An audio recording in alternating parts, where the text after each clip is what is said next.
Hello all, welcome back to Mokshitha vlogs 1423. ఏంటి ఇంగ్రీడియంట్స్తో వచ్చింది అనుకుంటున్నారా? అవునండి, ఈరోజైతే కుకింగ్ వ్లాగ్ అనమాట. నేనైతే ఈరోజు చికెన్ బిర్యానీ ప్రిపేర్ చేద్దామని సండే స్పెషల్ అనుకుంటున్నాను. కావాల్సిన ఇంగ్రీడియంట్స్ ఏంటో చూడండి. ఫస్ట్ నేనైతే దమ్ బిర్యానీ ప్రిపేర్ చేద్దామని ఫ్రైడ్ ఆనియన్స్ వేయించాను అనమాట. అయితే ఇంకా కొన్ని రీజన్స్ వల్ల చేయలేకపోయాను.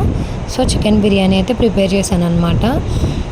కావాల్సిన ఇంగ్రీడియంట్స్ అయితే పసుపు, కారం, ఉప్పు, పుదీనా, కొత్తిమీర, fried onions, ghee, next lemon, curd, chicken masala, chicken, ఇంకా అల్లం వెల్లుల్లి పేస్ట్ అనమాట. ఫస్ట్లీ చికెన్ అయితే బాగా వాష్ చేసి దాంట్లో కొంచెం అల్లం వెల్లుల్లి పేస్ట్, పుదీనా, కొత్తిమీర అండ్ పసుపు, ఉప్పు, కారం, garam masala or chicken masala and next వచ్చేసి లెమన్, కొంచెం కర్డ్, ఇవన్నీ బాగా చికెన్లో వేసేసి మొత్తం మసాలా పట్టించాలన్నమాట. చికెన్కి మనం ఎంత బాగా మసాలా పట్టిస్తే అంత బాగా జ్యూసీగా టెండర్గా ఉంటుందన్నమాట చికెన్ అనేది. అయితే ఈ చికెన్ బిర్యానీ నేను ఎందుకు చేశానంటే నార్మల్గా దమ్ బిర్యానీ అయితే ప్రిపేర్ చేద్దాం అనుకున్నా, కుదరలేదని చెప్పాను కదా. అయితే ఇంకా నాకైతే చికెన్ బిర్యానీ అంటే చాలా ఇష్టం అనమాట. దమ్ బిర్యానీ మా ఇంట్లో వాళ్ళకి ఇష్టం.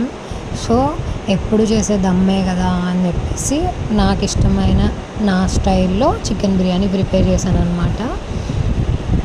చూడండి, మొత్తం మన మసాలా అయితే పట్టించేసిన తర్వాత ఈ విధంగా అయితే ఉంటుందన్నమాట చికెన్. నెక్స్ట్ దాన్ని ఫ్రిడ్జ్లో పెట్టుకోవాలి కాసేపు. ఒక 1 అవర్ ముందు పెట్టుకుంటే ఇంకా బాగుంటుంది, కానీ మనకు అంత టైం లేకపోవడం వల్ల ఒక 15 మినిట్స్ అలా పెట్టాను అనమాట. నెక్స్ట్ ఈలోపు ఫ్రిడ్జ్లో చికెన్ ఉంటుంది కదా, ఈలోపు మనం బిర్యానీకి కావాల్సినవన్నీ ప్రిపేర్ చేసుకొని బిర్యానీ దినుసులన్నీ ప్రిపేర్ చేసుకొని ఉంచుకోవాలి. కస్తూరి మేతి వచ్చేసి ఇంట్లో మా అత్తయ్య ప్రిపేర్ చేశారనమాట. నెక్స్ట్ ఒక మందపాటి బాండీ పెట్టుకొని అందులో కొంచెం గీ, కొంచెం ఆయిల్ యాడ్ చేశాను నేను. మొత్తం గీ యాడ్ చేయాలంటే అంత లేదనమాట.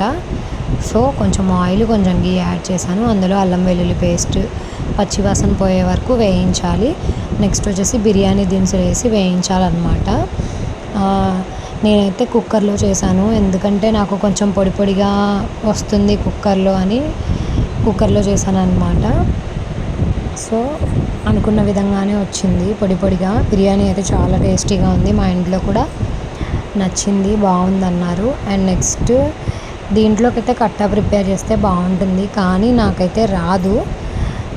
ఫ్రాంక్గా చెప్పాలంటే కట్టా ప్రిపేర్ చేయడం అయితే రాదు. సో చికెన్ కొంచెం తీసేసి పక్కకి చికెన్ కర్రీయే సూప్ లాగా చేశాను అనమాట.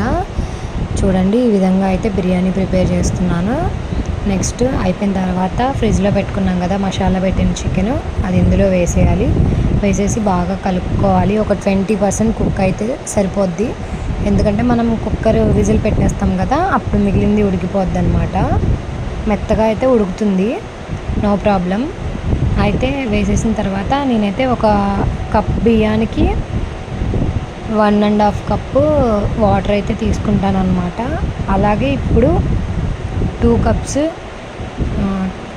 2 గ్లాసుల బియ్యం అయితే తీసుకున్నాను కాబట్టి 3 గ్లాసుల వాటర్ అయితే యాడ్ చేసుకున్నాను.